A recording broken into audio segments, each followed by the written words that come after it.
দরজাতে আমাকে ভিডিও করে নিয়ে গিয়ে আমাকে ব্ল্যাকমেল করার হুমকি দিয়েছিল, ভয় দেখাতো, খারাপ ধরনের কাজ করার জন্য। আমি বাধ্য হয়ে সেই কাজ।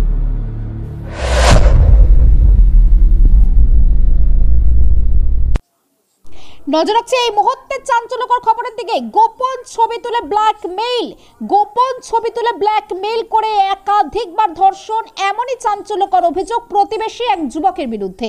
ঘটনাটি ঘটেছে দক্ষিণ 24 পরগনা জেলার ভাঙ্গর 1 নম্বর ব্লকের গানিরাইট এলাকায়।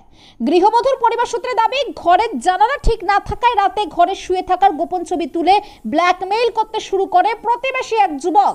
ফোন করে বারবার সেই ছবি ভাইরাল করে দেওয়ার হুমকি দিয়ে একাধিকবার ধর্ষণ।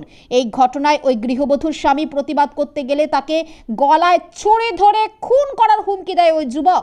এমনকি এই কথা কাউকে বললে তাকেও মেরে ফেলার হুমকি দেয় প্রতিবেশী যুবক। ফলে আতঙ্কের মধ্যে রয়েছে গোটা পরিবার। গৃহবধূর স্বামী জানান, অভিযুক্ত ওই যুবক স্থানীয় তৃণমূল নেতার ভাই বা তৃণমূল কর্মী বলে পরিচিত। এ বিষয়ে থানায় অভিযোগ দায়ের করেন ওই গৃহবধূ। একজনকে গ্রেফতার করে তদন্ত শুরু করেছে পুলিশ। বলেছে সত্যি ঘটনা। কি ঘটনা ঘটেছিল বলুন? ওই বৌমা বলছে যেরকম ওরম সেরকম আমরা শুনেছি। শুনেছেন? ওই বৌমা বলছে যে ওই শরীর খারাপ ছিল, শুয়েছিল, দরজা জানলা খুব ভাঙাচোরা, ওই ভিডিও করে ছেড়ে দিলে। কিসে ছেড়েছিল? মোবাইলতে ছেড়ে দিয়েছে। বৌমা ভয়তে ওইসব কাজ করার জন্য বৌমার হুমকি দিয়েছে, তোর স্বামীকে মার্ডার করে দেবো না দিলি। বৌমার দেশে দেওয়ার পরে ছেলে মোবাইলতে দেখলে, ছেলে বৌমার এসে জিজ্ঞেস করলে, বৌমা বললে, ছেলে একদিন গাড়ির থেকে বাইরে এসে ছেলে ডেকে এলে বাগানে নিয়ে গলার ছুরি বসকেছে, যেন এইসব কথা যেন না জানো, কারোর সাথে বলা বলি হলে চেপে যা। ছেলে ভয়তে কারোর সাথে বলতো না। আমার স্বামী একদিন এসে শুনেছে যে ছেলের গলায় বাগানে আমির বসকেছে, হেসে বসকেছে। তারপরে আমার স্বামী এসে জিজ্ঞেস করলে, আমি বলি হ্যাঁ। আমার স্বামী বলেছে তাই এই ব্যাপার? আমি বলি হ্যাঁ এই ব্যাপার। এবার বৌমার বলেছে হ্যাঁ আমার স্বামী এবার জেনে গেছে, পার্টির লোকেদের জেনে গেছে। হ্যাঁ, এবার জানার পরে তারপরে ছেলে ভয়তে একদিন বলতো না, ছেলে গলায় ছুরি বসকেছে মার্ডার করে দেবো, ছেলে একদিন ভয়তে বলছিল না। তারপর ওর বাবা এসে জিজ্ঞেস করলে, তারপর ছেলে বলেছে সত্যি ঘটনা যে এই হয়েছে।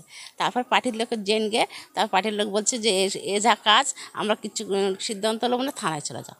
যে ছেলেটা ঘটিয়েছে সে কি কোনো রাজনৈতিক দল করে? হ্যাঁ আগে ছিল, এখন ওরম বদমাইশ বলে ওর পার্টির থেকে লিপি দিয়েছে। কোন দল? টিএমজি করতো। কোনো পদে ছিল, দায়িত্বে ছিল?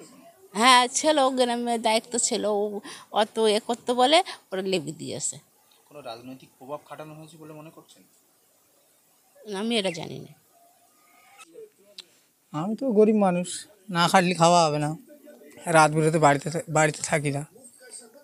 এখন আমার স্ত্রীর এখন জানলা তো খারাপ, জানলা দিয়ে ভিডিও করানোর পরে ব্ল্যাকমেল করে। আমার স্ত্রী কি ভিডিও করেছিল? ওটা যে কোনো একটা ভিডিও করেছিল। এখন কোন মানুষ কোন রাত্রে কীরকমভাবে ঘুমোয় সে নিজের অশ্লীল ভিডিও করবেন? হ্যাঁ, করানোর পরে ওকে দীর্ঘদিন ধরে ব্ল্যাকমেল করে। আমি তো জানি না, আমি রাত বেরোতে বাড়ি থাকি না, কেন গাড়ির লাইনের ছেলে আমরা, গরিব মানুষ, না খালি খাওয়া হয় না। একদিন আমি বাড়িতে এসেছি, পাড়ার কিছু ছেলে আমাকে এইসব বলছে যে এই ভিডিও তোর স্ত্রীর সাথে হয়েছে, ও আমাকে দেখিয়েছে। আমি বলছি কে?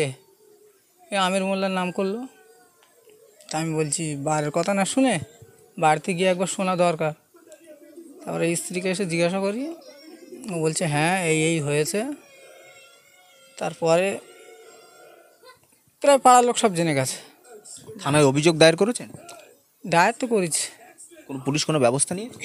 ওই নিয়েছে, এখনও কোনো নোটিশ পাঠাচ্ছে না। আপনাদের কোনো নোটিশ করে নিয়েছে?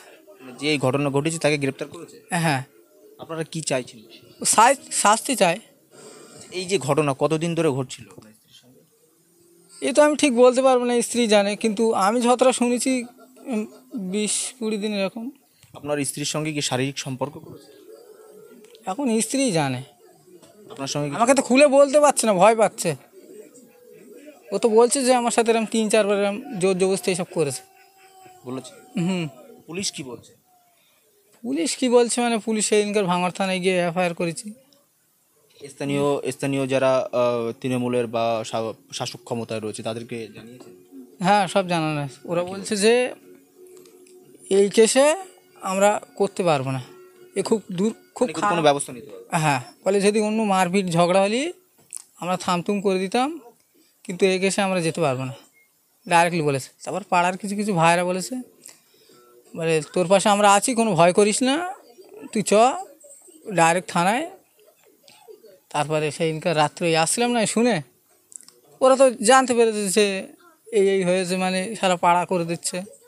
ওর দাদা আমির মোল্লা, তারপর বাপ, আর কোনো রাজনৈতিক দল করে? ওরা করে তো টিএমসি। তৃণমূল দল হুম সবাই? হুম। যার জন্যই কি তৃণমূলের নেতৃত্ব কোনো ব্যবস্থা নিচ্ছিল না, এরকম কোনো হতে পারে? এরকমও হতে পারে। আপনারা কি চাইছেন, মূলত কি সাজা চাইছেন? ওর যেন এমন শাস্তি দেখ যেন পরবর্তীকালে এরকম কাজ না করে যেন। আমার সাথে আমি ঘুমাচ্ছিলাম, আমার শরীরটা খারাপ ছিল বলে, আমার জানলা দরজা খারাপ ছিল, জানলা দরজা চেয়ে আমাকে ভিডিও করে নিয়ে গিয়ে আমাকে ব্ল্যাকমেল করার হুমকি দিয়েছিল, ভয় দেখাতো, খারাপ ধরনের কাজ করার জন্য। আমি বাধ্য হয়ে সেই কাজটা করতে বাধ্য হয়েছি। আমার স্বামীকে মার্ডারের হুমকি দিয়েছিল, স্বামীর গলায় ছুরি ধরেছিল। আমার স্বামী যখন গাড়িতে গিয়েছিল, গাড়িতে আসার পরে আমার স্বামীকে কিছু ছেলে বলল, স্বামী তখন আমাকে এসে জিজ্ঞাসা করার পরে তখন আমার স্বামীকে আমি সব ঘটনাগুলো খুলে বললাম। এটাই এই 20-22 দিন এরকম হচ্ছে। তাহলে আপনার সঙ্গে খারাপ কিছু করা হয়েছে? হ্যাঁ থানায় অভিযোগ করেছে? হ্যাঁ, থানায় আমি বলেছি। পুলিশ কি বলছে? পুলিশ বলছে শাস্তি হোক, তোমরা কী চাও? আমরা বলছি যে অপরাধ করছে তাকে শাস্তি পাওয়া। কি গ্রেপ্তার হয়েছে? হ্যাঁ।